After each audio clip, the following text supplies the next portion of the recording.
Let it adjust. Hey, what's poppin'? Okay, so now we're gonna do a reaction. Ben Shapiro at Oxford students clash on Israel versus Palestine. Everything that's going on. Definitely want to see what Ben Shapiro's opinion is. I think this is kind of a reaction to a reaction, but hey, who cares? Let's figure it out. Y'all subscribe, turn on post notifications, and smash that like button. Y'all already know how it is. Let's get it.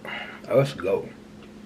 Now, anyone who knows Ben Shapiro will know that he is one of Israel's biggest and most well-known and loudest supporters of Israel in the conflict, what I would call a genocide between Israel and Palestine. So in this video, that 100% transparency, it is a year old, but I gotta be fair to this.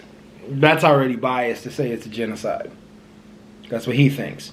But I love this channel. I'll subscribe to you, but I definitely want to. Oh, I'll hear it out. I definitely will hear it out. I do want my audience that haven't seen this clip before to see it, so that is why I'm showing it to you before anyone lets me know in the comments. We're going to see Ben Shapiro go toe-to-toe with a student from Oxford over the conflict, genocide between Palestine and Israel. As usual, let's watch the video in full. Let's watch it. Ben, it's an absolute displeasure to see me standing. Well, it's absolute displeasure? Come on, man. It's a way to start something off. I will get to my question, however. Thank you for coming anyway. My displeasure. Now, I'll repeat the question that I sought to ask you. You have recently been discussing a lot about the history of the occupation of Palestine. I will call it that. I know you will oppose that, but I will call it that. The occupation of Palestine. The whole thing, right? Just to be clear? The entirety of Palestine. Thank you. You may accuse me of genocide if you wish. That is not my position. Sure. And I will, but go ahead. Anyway, so the point about the occupation of Palestine, you have released multiple videos. You have essentially made yourself the cheerleader of Israel in a lot of sort of Western media spaces. So I watched some of your videos about the conflict, and I found a number of inaccuracies. First of all, you describe in 1920, you refer to Jordan as part of Palestine historically. That has never been the case. There has never been a state of Jordan. British Mandate Palestine, yes. That is still not the case. Jordan has never been part or considered part of Palestine. The only time that Jordan has been considered adjacent to Palestine is part of sort of biblical mythology where Transjordan was a reason. That's wildly inaccurate. The British mandate had a mandate over all of Palestine, and then they separated off Transjordan and handed it to the Hashemite Kingdom of Jordan. You will get your chance to reply. Let me finish. Now, the second point that you have phrased constantly and consistently, and it's quite a popular Zionist talking point, is the fact that the Arabs have rejected peace every time it was offered to them. Now, I would like, of course, there's been multiple times where peace has been offered, so let's discuss some of them. The Peel Commission. The Peel Commission entailed expelling multiple Arab families and multiple Arab communities, largely agrarian, from the land in order to create a Jewish state under a colonial authority. Now, I understand, of course, you are a Zionist, so you believe that's desirable. But for the Palestinian farmers, I can imagine they would not have enjoyed that. Number two, you mentioned that that after 1948, the Arabs had the chance to negotiate and make peace with Israel. Apart from the fact that in 1956, Israel invaded the Sinai in Egypt, unprovoked, purely due to the fact that President Nasser nationalized the Suez Canal. Then you claim that the 1967 war was a war of extermination. But if you will read any trusted and respected historian over the 1967 war, and perhaps you may even decide to read some of the books of Moshe Dayan about the actual conflict, where he describes that Israel actually provoked the conflict and there was no chance of the extermination of Israel.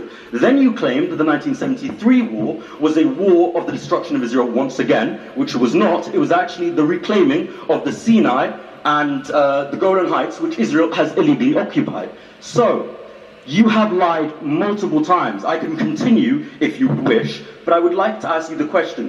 When you lie, do you feel shame? Okay, so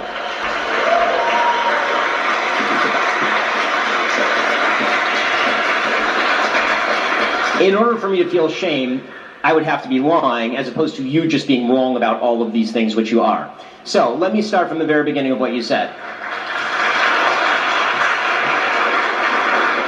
Let's try to go through the calendar. British Mandate Palestine was ruled by the British. They carved off Transjordan in 1920, and Transjordan was made into Transjordan with the Hashemite kingdom, which, by the way, is not domestic to the actual Arab Jordans. If you're talking about a colonial outpost, Jordan would be it, since the Hashemite kingdom has nothing to do with the actual Palestinian Arabs who are living in Transjordan. Talking about the Peel Commission. If the idea is that there would have to be a separation of populations in order to effectuate a two-state solution, which you deny, then I was right. Of course there was a deal on the table. The Jews accepted it, the Arabs rejected it, so you did not actually undermine my case. In his diary states... Hold on. I listened to your whole bullshit history for like 5 minutes here, so at least let me respond to it. Your entire claim is that the Arabs did not reject peace, and then in your own disquisition, you admitted that the Arabs rejected the Peel Commission plan, which was a separation between the Jews and the Arabs, which gave an extraordinary amount of land to the Arabs. The Arabs then rejected the peace partition plan proposed by the United Nations in 1947. They then proceeded to reject the Oslo Accords in 93. After that, they rejected the Wye River Accords in 98. They rejected Ehud Barak's very generous offer in 2000. They rejected Olmert's very generous offer in 2008. Every single peace deal that has been proposed by Israel or anyone else has been rejected by the Arabs for a very simple reason, which was the very first question I asked you. You do not accept that there should be a Jewish state anywhere in this region. So as long as that's the case, there's literally nothing to argue about. You cannot simultaneously maintain the position there should not be a Jewish state anywhere in the region and then tell me that I'm wrong when I say that the Arabs will not accept a two-state solution. You yourself say that there should not be a two-state solution. That's a hell of a comeback, man. That's why I'm on the fence with this, man. I don't know what to think. I don't know what to think, man. That was a hell of a comeback Ben Shapiro just made. That was, man. But let me see, what this dude does to rebuttal that. Because if the Arabs have been consistently rejecting peace deals, and their only notion is that they don't think that a Jewish state should exist anywhere within that land, that's a problem. However, though, should it exist within that land, I guess is the question of the Arabs. That's tough, man. The first point I'll firstly address the last point that you made about the Palestine and whether there should be a Jewish state. The point you are making there is you're suggesting that the Arabs will not accept a Jewish state. Well, the reason that the Arabs would not accept the Jewish state is multifaceted. It's complex.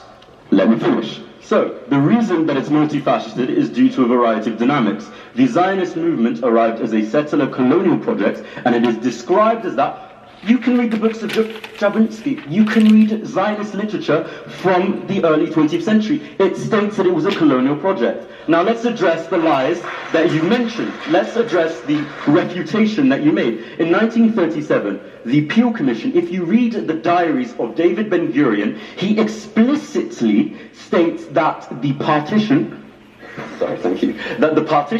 was a temporary move to ensure the conquest of the full land.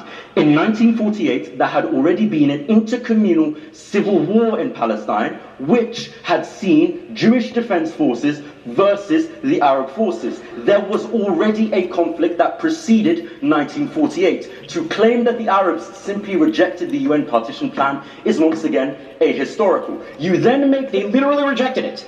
How could it be ahistorical if they literally rejected it? If there was a war beforehand... And once again, you just reject fundamentally the existence of the State of Israel, period. So how can... To interrupt you, I was told to silence. So I would ask you again, please shut up. My point now, I would like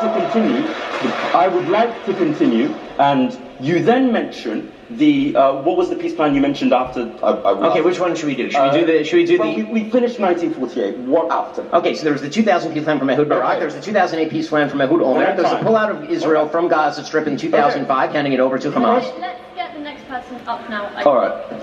Thank you very much. To be honest, I don't think he tripped up Ben Shapiro. I think Ben Shapiro drove a great conversation. He drove a great argument. He did. He really drove a great argument, and